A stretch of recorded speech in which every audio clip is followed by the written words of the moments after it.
Hi guys, and welcome to the first video for the Chaotic Production Games channel.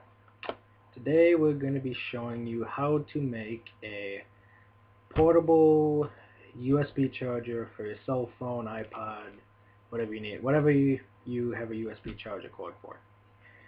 So what you're going to need for this is a wire strippers,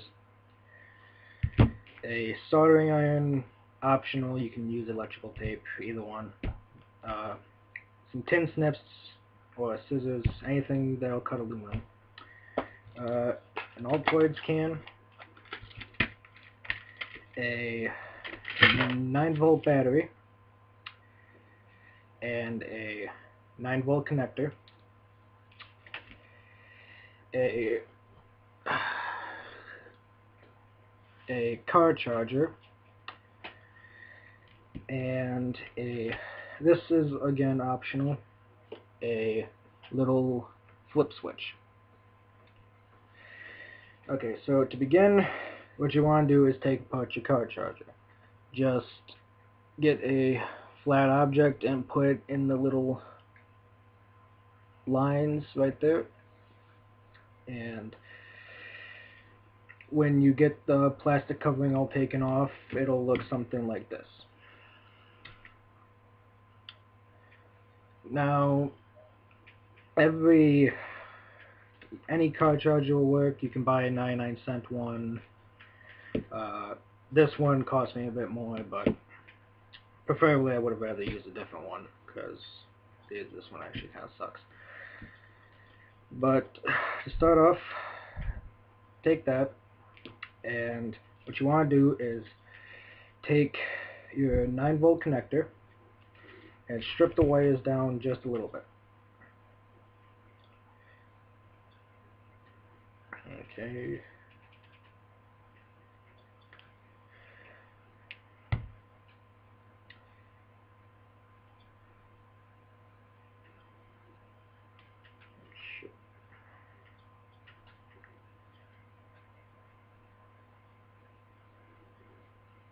Sorry, having a little bit of trouble with this.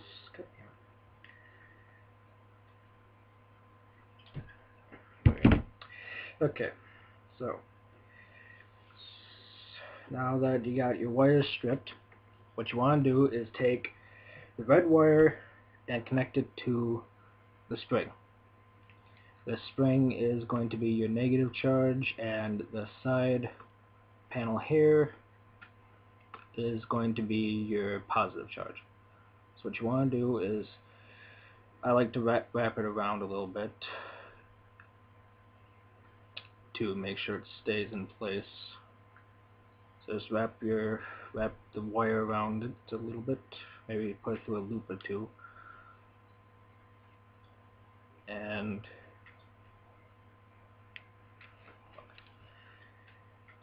after you do this, you can either, I'm going to be soldering it to make sure it stays on there good enough, but like I said, you can use electrical tape if you don't have a soldering iron, or would rather keep it to where you can always pull the wires off if you need to.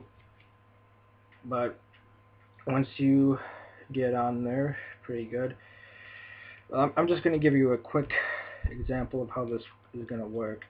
When you have your 9-volt battery plugged in, what it is going to do is, when you press this, it'll power up.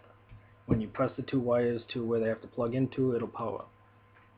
As you can see a little green indicator light that comes on when they touch. And for this one, it works on both sides, but normally there's only one thing you can connect the black wire to. But okay, so now we got that on. Since I'm going to be attaching a switch, instead of attaching this one directly to that, I'm going to attach it to the little flip switch. There's two, on most flip switches, there's these two little prongs in the back. You just loop the wire through one of them, wrap it around, and then solder it, tape it,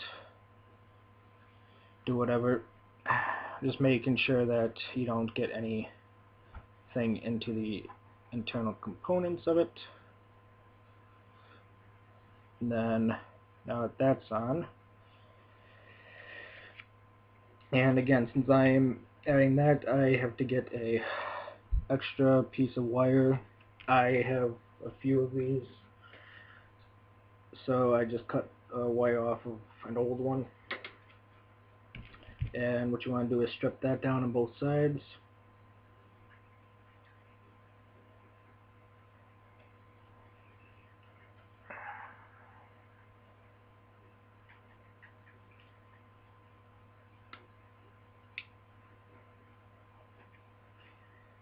And let me get the other side. Okay. Now we got that stripped down on both sides. What you want to do is, well, let me strip this down a little bit more.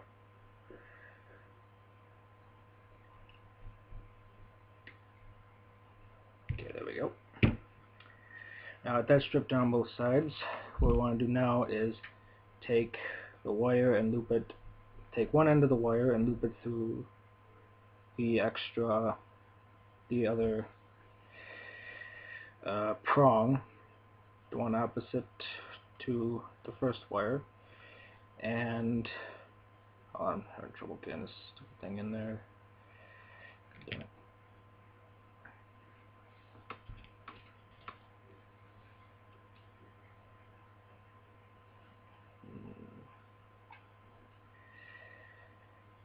Then, once you get that in, what you're going to want to do then is wrap it around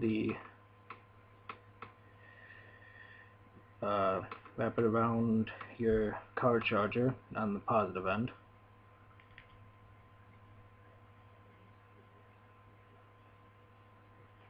Or just touch a little bit and solder it. But what'll happen is, this way, when, oh my god, I'm sorry people, I am having a hard time with these fucking wires. It's pissing me off a lot. Okay, let me try. Okay. But all in all, what'll happen is, when you have the wires touching, when you flip the switch, it will it will activate the thing when you hit the switch, instead of having to worry about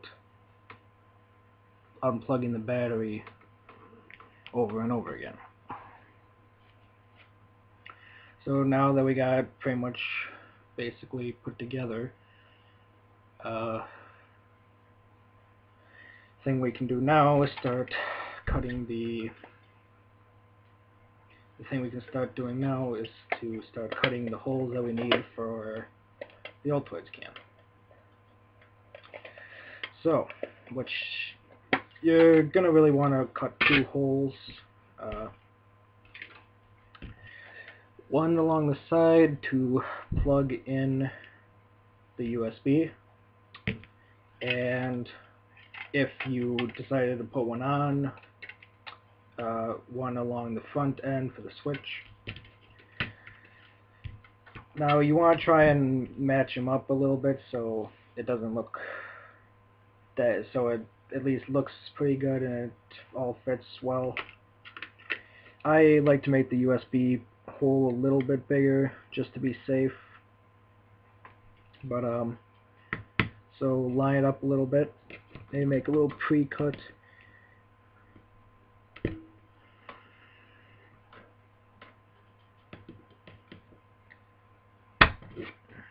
Then cut out what you need.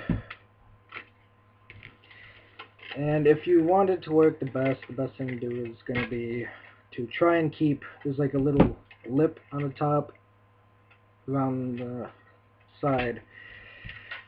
If you want to make it look a little bit better, just drill a hole and cut a square out on the inside. And then when you have that, the reason why you want to try and keep the lip is because it uses that to stay shut. It'll still stay shut without it, but it'll be a little less flimsy if you keep that lip on. So then what you're going to want to do next is cut the hole for the switch, and it may help to actually do this before you put the wires on, but I had some extras around here so I can line it up without it, but I would recommend cutting the stuff so you don't have to worry about moving the wires. So for this one, on most flip switches they have like these little,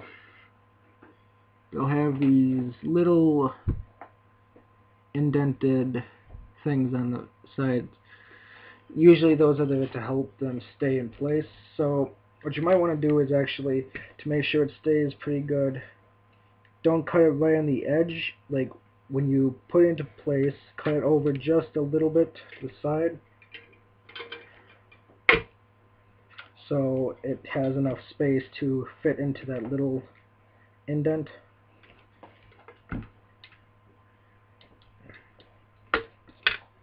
And then do the same for the other side.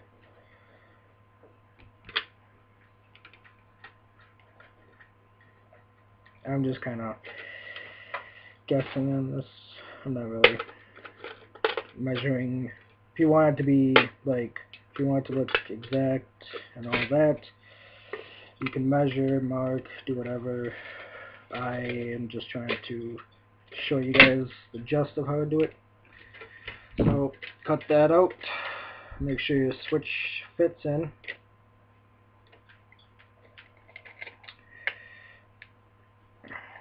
And see, mine's not fitting, so I gotta cut it down a little bit more.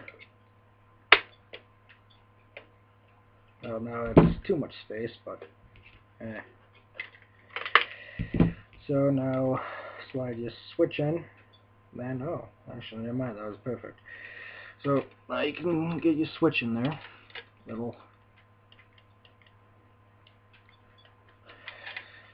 So now that you can get that in, the only thing left is to put it all together. I still have to solder my thing, so I am going to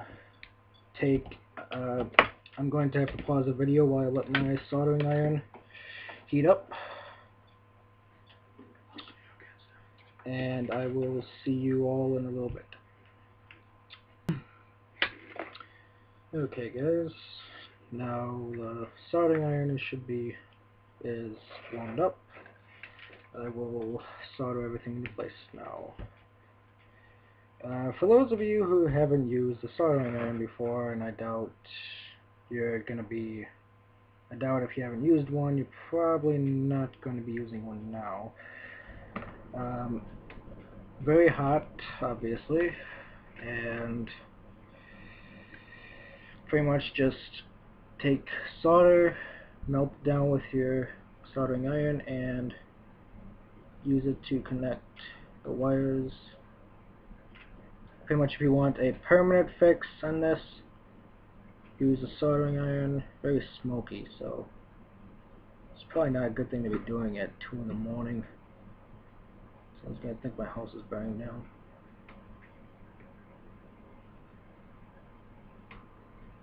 Now that is in there, so now it cools down very quickly, so unless you keep constant heat on it.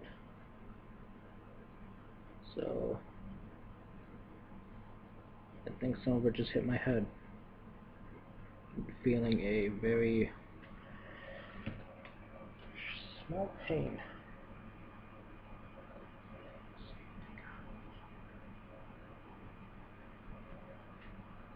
Okay, so now that's on. That wire is on. Let me just pull a little bit more solder out of here. And now that that one's on, we can go onto the switch. And the switch is a little bit more difficult since it's a little bit smaller, and with two prongs you have to make sure there's no wires touching the other prong, otherwise you have to do this all over again, because then the switch will have no point. So let's melt down some solder. Shit, must have completely melt down some solder. Get in there if you can.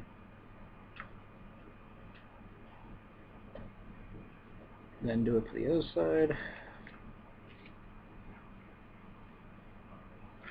I hate this stupid fucking soldering cord. Who the fuck got the idea for this shit? But someone's fucking retarded. Okay. Let's try this again. Now, melt it down a little bit. Get in there.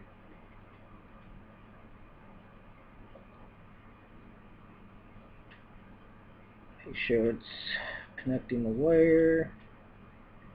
And even though this is going to connect the, even though this alone is going to connect the things together, you may also want to put some electrical tape over just to make sure if there is any part of the wire touching, you can make sure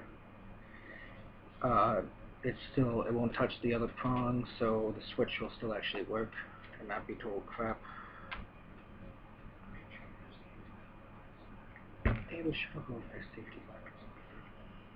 I'm sorry, I have my friend over here with me right now, and he keeps telling me to tell you guys to put on safety goggles, and I know for sure none of you will, so there's no point. I'm not even wearing safety goggles. Shut up, David. So, safety goggles if you choose to, which I know most of you won't, which I don't blame you. Okay, so now let's just get the solder onto this last part.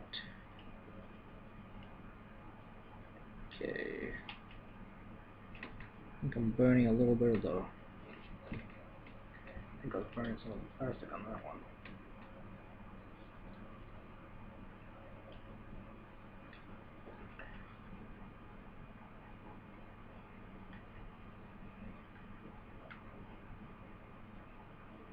Okay, there we go.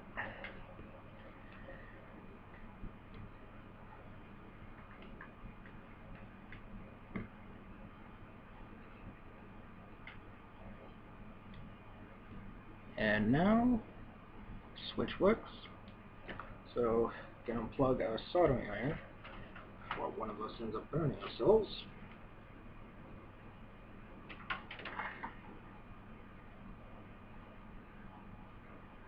Which I'm pretty sure is going to end up happening here. There we go. I'll just let that cool down for a bit. Now the only thing left is to put everything in its place. Best way to set this up is going to be battery on this side, this going straight out, and finally this, your little switch fitting right in. Tuck in all the wires. Now you're going to want to find something to help make sure your thing here stays in. I have a little something. I'm not sure where I have them right now, but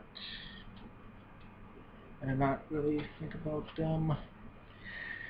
Okay, well, the thing I use to actually get these things to stay in, I've used them on a different thing, is you take command strips. These little command strips, like, take two of them, put them together, and attach one to your charger and the other to the bottom to get them to stay. And it works pretty nice, and it's a pretty cheap method of doing it, so I like it. Now, as you can see, guys, when you press the switch, your light will turn on and your car charger will activate. So this has been a video from Cat Production Games. Please subscribe, and like we say on our homepage, if you want to see any suggestions for videos, please leave a comment or send us a message. Feel free to try this out. If you want to use this in a video, please leave a link in your description to our channel for credit purposes. There will be more to come after this, and we will see you all later.